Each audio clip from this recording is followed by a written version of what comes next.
नमस्कार दोस्तों, welcome to politics updates.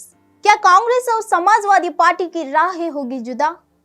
Madhya Pradesh में कांग्रेस और समाजवादी पार्टी के बीच मतभेद की अब बयानबाजी में बदल चुकी है। समाजवादी पार्टी के नेता अखिलेश यादव ने कांग्रेस के खिलाफ आर पार का मन बना लिया है। दरअसल दोनों पार्टियों में सीटों का समझौता नहीं हो पाया है। वहीं अखिलेश यादव ने भी कह दिया कि कांग्रेस अपने चिरकुट नेताओं से बयान ना दिलवाए। अखिलेश यादव की इस बात से अंदाजा लगाया जा सकता है कि दोनों पार्टियों में तख्लिया कितनी बढ़ गई है।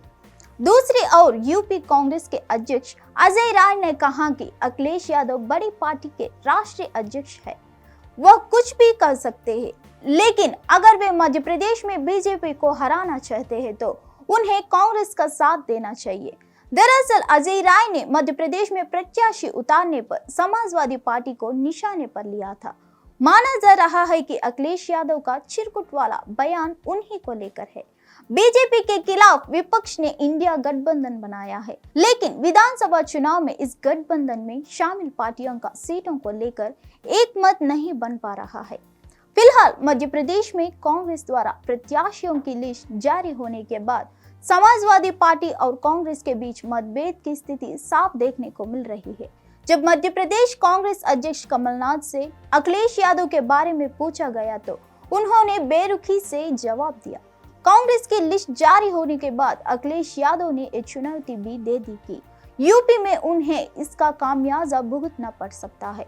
ऐसे में अब इंडिया गठबंधन में दरारें सार्वजनिक तौर पर दिखने लगी है। मध्य प्रदेश विधानसभा चुनाव को लेकर कांग्रेस की ओर से जो लिस्ट जारी हुई है उसमें उस सीट पर भी प्रत्याशी उतार दिया गया है जहां पर बीते चुनाव में सपा ने जीत दर्ज की थी।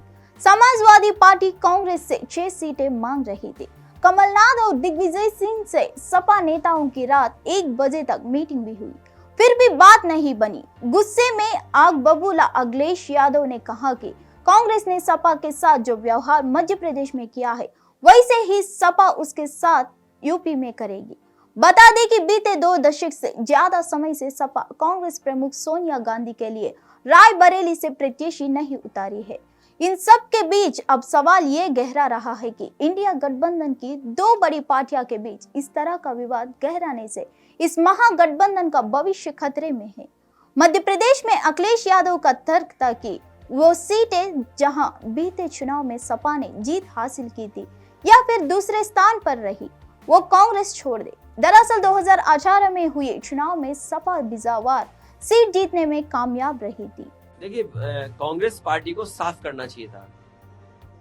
मेरा मानना यह है कि अगर आपको सीट नहीं देनी थी तो समाजवादियों से बात नहीं करनी चाहिए थी। आपको पहला ही कदम ये उठा लेना चाहिए था कि आप अपना संगठन और अपनी पार्टी के हिसाब से लड़िए और जो सहयोग चाहते वो बता देते तो शायद समाजवादी पार्टी सहयोग करती और खड़ी रहती। लेकिन उन्होंने कोई जानकारी नहीं दी, न कोई समाजवादी पार्टी को इस लायक समझा उन्होंने। इसलिए समाजवादी पार्टी वहीं लड़ रही है जहां पर समाजवादी पार्टी का संगठन और मजबूत प्रत्याशी। इंडिया गठबंधन से अलग हो गए हैं आप? इंडिया गठबंधन अब मुझे पता लगा मध्य प्रदेश के बाद भारत के चुनाव के लिए है, इंडिया के चुनाव के लिए है, देश के चुनाव के लिए है। तो देश का चुनाव आएगा तब बात की जाएगी और जिसको सीट चाहिए होगी या जिसपे बातचीत होगी वो अलग प्लेटफॉर्म है। लेकिन ये सवाल ये है, क्रेडिबिलिटी का है कि अगर कांग्रेस इसी तरह का व्यवहार करेगी तो कौन उनके साथ खड़ा होगा। इसलिए मैं कोई राय सुझाव नहीं दे रहा हूं कांग्रेस पार्टी को, लेकिन देश के सामने बड़ी चुनौती है। बीजेपी बड़ी पार्टी है, बीजेपी बहुत ऑर्गेनाइज्ड दल है, इसलिए उसके मुकाबले के लिए कोई भी कंफ्यूजन किसी दल के अंदर नहीं होना चाहिए। अगर कंफ्यूजन के साथ आप चुनाव लड़ोगे बीजेपी से तो आप कामयाब नहीं होगे। इसके अलावा 6 सीटों पर उसके कैंडिडेट दूसरे नंबर पर रहे।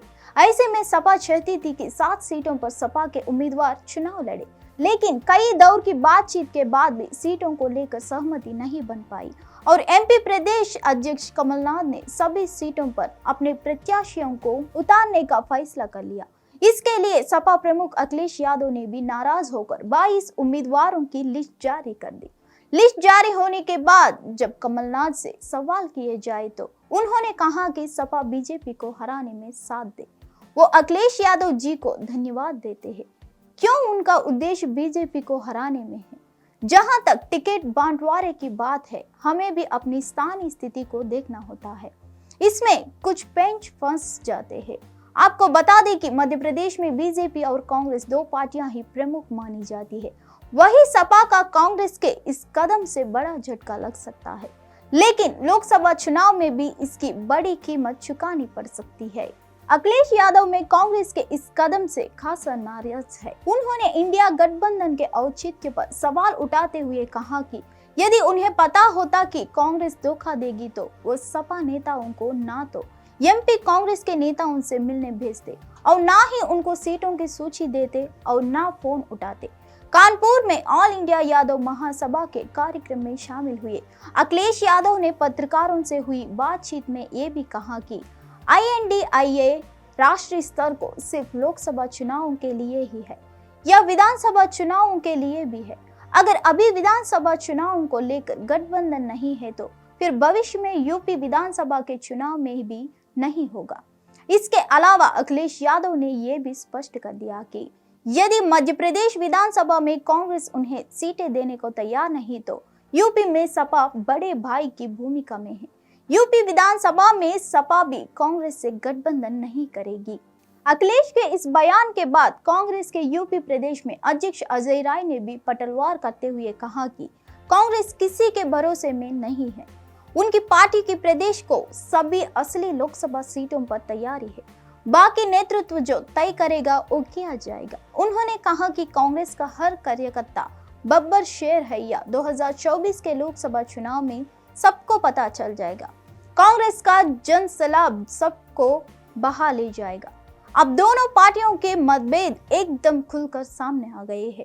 इससे स्पष्ट होता है कि इस सरकार तकरार आने वाला लोकसभा चुनाव में भी जमकर देखने को मिल सकती है और सोनिया गांधी के लिए 1999 से रायबरेली सीट छोड़ती आ रही सपा लगभग 3 साल बाद इस सीट से भी अपना उम्मीदवार उतार सकती है।